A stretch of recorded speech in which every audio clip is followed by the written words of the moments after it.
Stories matter.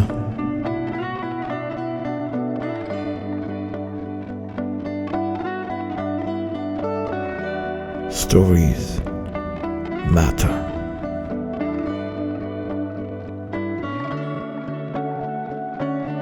We crave for good stories that enlighten us with hope, prosperity, love, compassion, kindness, forgiveness, and mercy.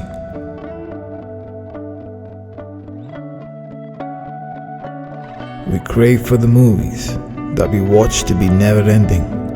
That is exactly what happens nowadays, with millions of content available with the click of a button.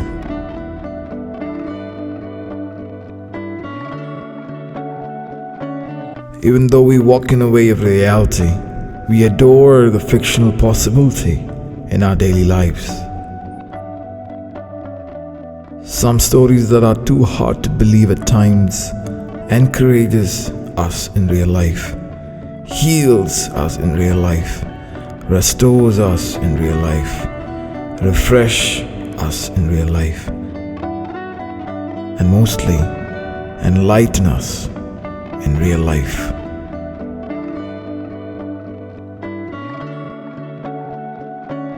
Stories matter, because stories change lives.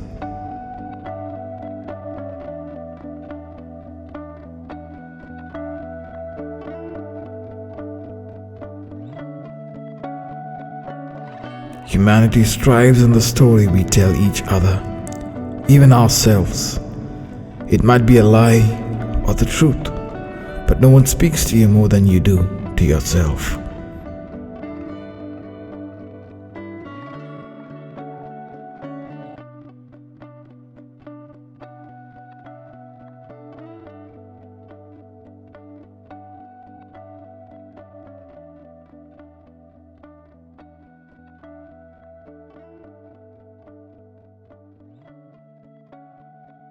This is a clip that Tim Keller talks about C.S. Lewis and J.R. Tolkien. Have a listen.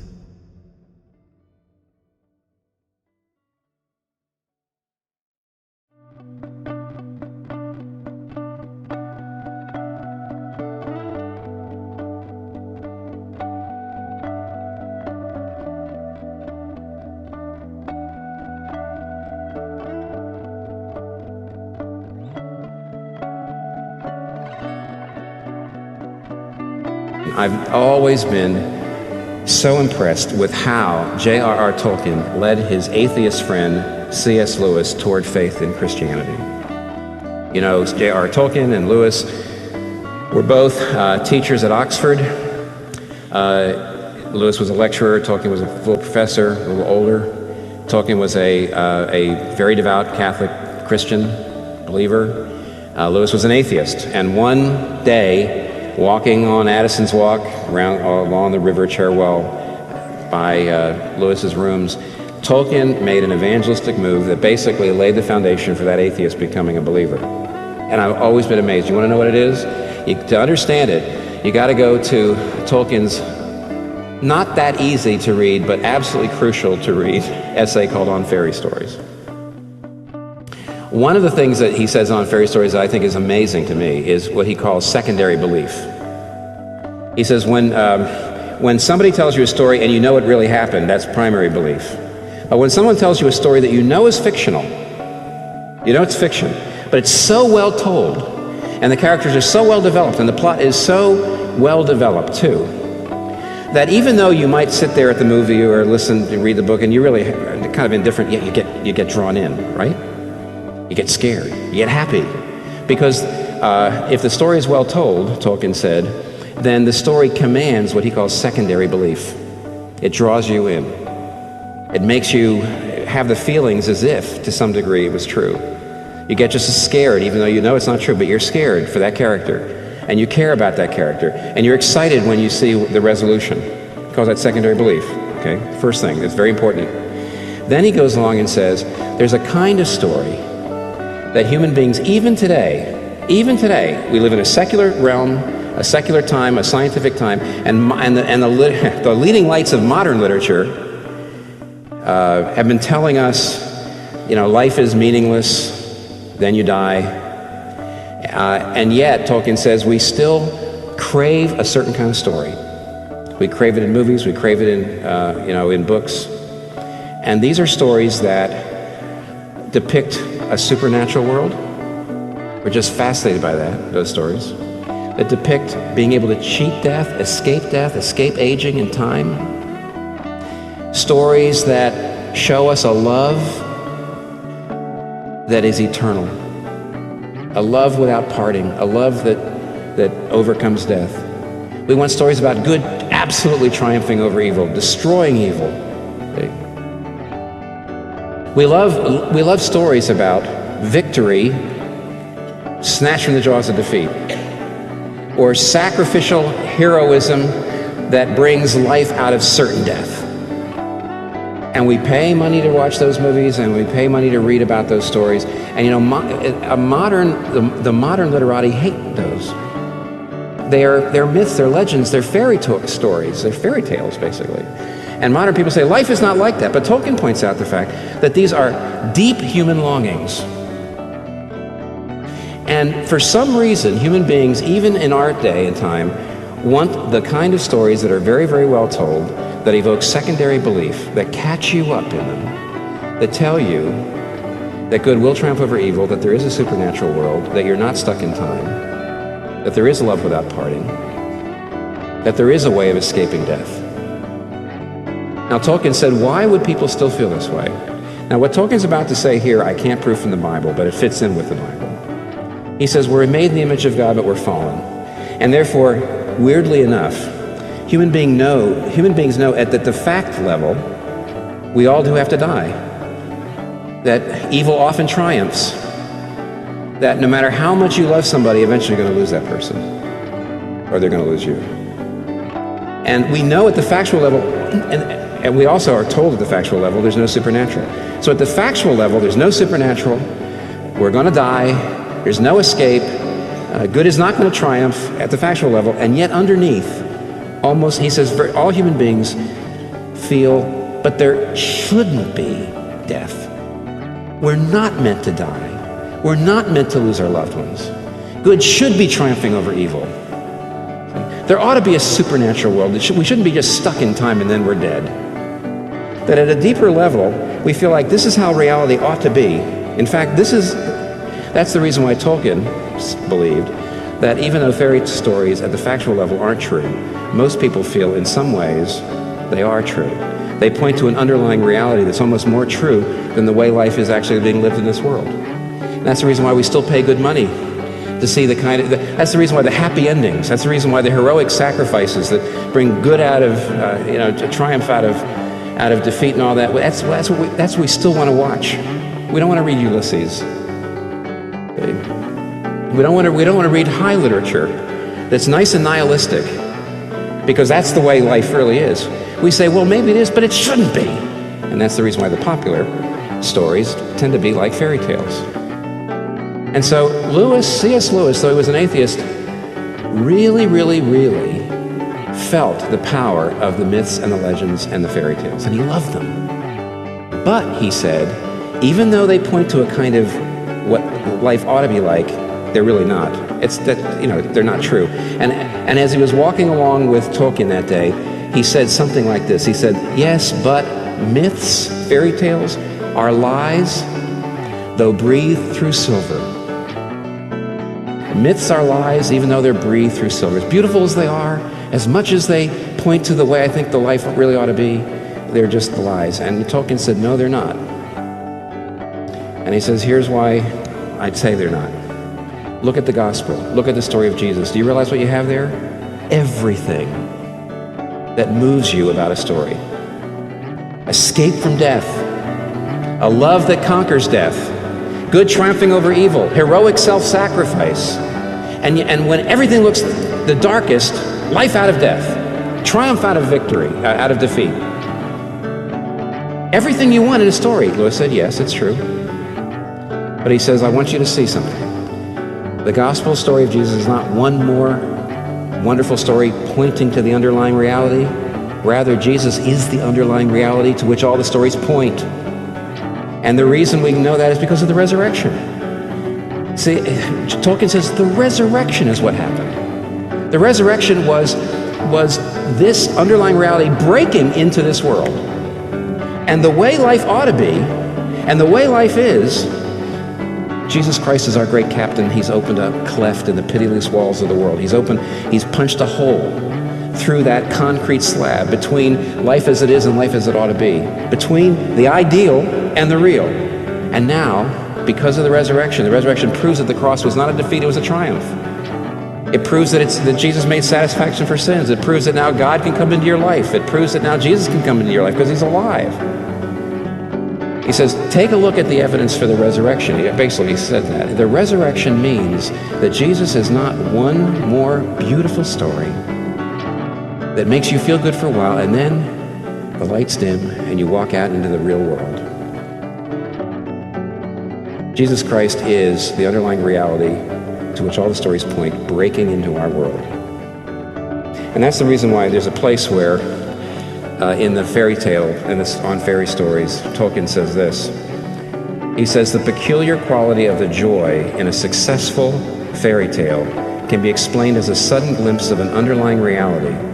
But the Gospels contain a story of a larger kind which embraces all the essence of those wonderful fairy stories. The Gospels contain the greatest and most complete conceivable eucatastrophe, which is the good catastrophe. And a catastrophe is the old Greek word for a world-changing turn. He says, the story of the gospel has entered history and the primary world. The birth of Christ is the eucatastrophe of man's history. The resurrection is the eucatastrophe of the story of the incarnation. The whole story ends in joy. There is no tale ever told that men would rather find was true than Jesus' life, and none which so many skeptical men have accepted as true on its own merits. Emile Callier was a professor of philosophy at Princeton Seminary. And he tells a story of how he actually found faith. He was an agnostic, went off to World War I. He was an agnostic, he didn't really believe in God, he was into philosophy, he was kind of skeptical about the whole idea of religion, but during World War I, he had an experience like a lot of other World War I people. He actually, one of his best friends was talking to him, right next to him, about his mother, died like that with a bullet in his chest. Later on, a bullet hit him. He was in the hospital for a while. And he realized, even though he was an agnostic and he still wasn't sure if he believed in God, he realized that to really make sense of this world and this life, he was going to need more help than just his skeptical philosophy. So he started reading poetry, he started reading books, he started reading things, and every so often he would find a passage in this book or this writer or this author that really seemed to make sense to him. And he said, in this account, he said, I began to long for a book that understood me. I began to long for a book that understood me. And he came up with an idea. He bought a leather-bound little diary, blank place, and he said every single time he read something that seemed to make sense to him and help him, he was going to copy it down. And after about a year, he hoped that he would someday sit down and open it up and read page after page, and I'd finally have a book that made sense of my life and made sense of the world, and gave me the joy I was looking for. And after he worked on it for a year or two, one day he went out and sat under a tree and got his book out, and as he read it for the first time, just to read it through for the first time, he was deeply disappointed. He realized he'd already changed. And so some of the things that really hit him a year ago didn't hit him anymore. And he realized that he himself was a moving target. That any book he compiled or any book he wrote would be sort of like a gun pointed here, and then he would move. And he said, I realized I was never going to find a book that understood me. That very day, as he was sitting under the tree, his wife was out walking their little infant child, and along the way had talked to a French Huguenot pastor who had given her a Bible in French. And they didn't have a Bible in the house, and she thought it'd be a good idea, brought it back, and he saw it, and he said, give that to me. And he began reading the Gospels. He said, I read all night, almost all night. And I actually realized, as I was looking at the one the Gospel was written about, that here finally I have a book that's alive and a book that understands me. But it's not just a book that understands me. He went into the Word of the Lord, to find the Lord of the Word, Jesus Christ. The true story of Jesus. That's what the world needs. That's what you need.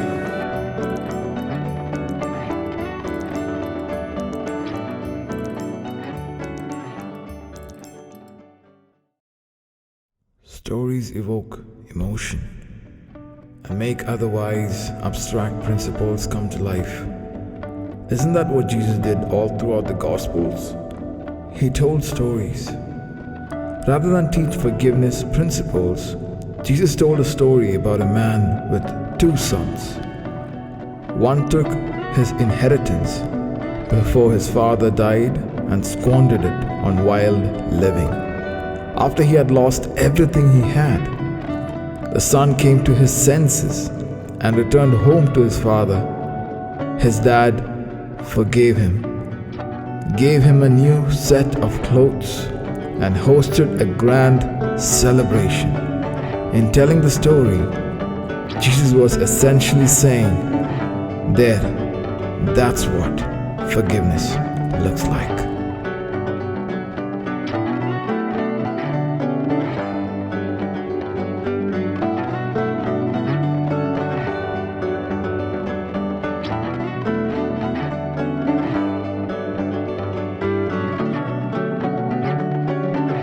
As humans, we love stories.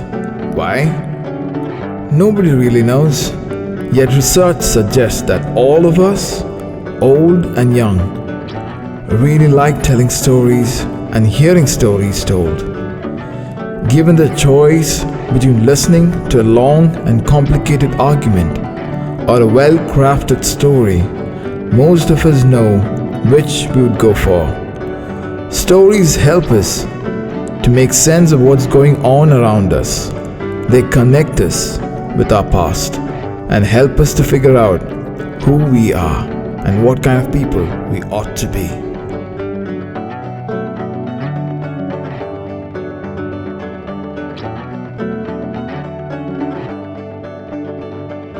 Christians tell the story of the death and resurrection of Jesus Christ every Easter. The Gospels tell the story, the letters explore its meaning. Let's make sure that we get the most out of this wonderful story of hope and transformation. Not only does it give meaning and purpose to our own lives, it can change the lives of others by showing how their stories can become part of their greater story of a loving and living God, seen in and through Jesus Christ. We need to retell that story and allow it to grasp the imaginations of our children and young people. Then we can begin to explain why it's so important. Because stories matter and stories change lives.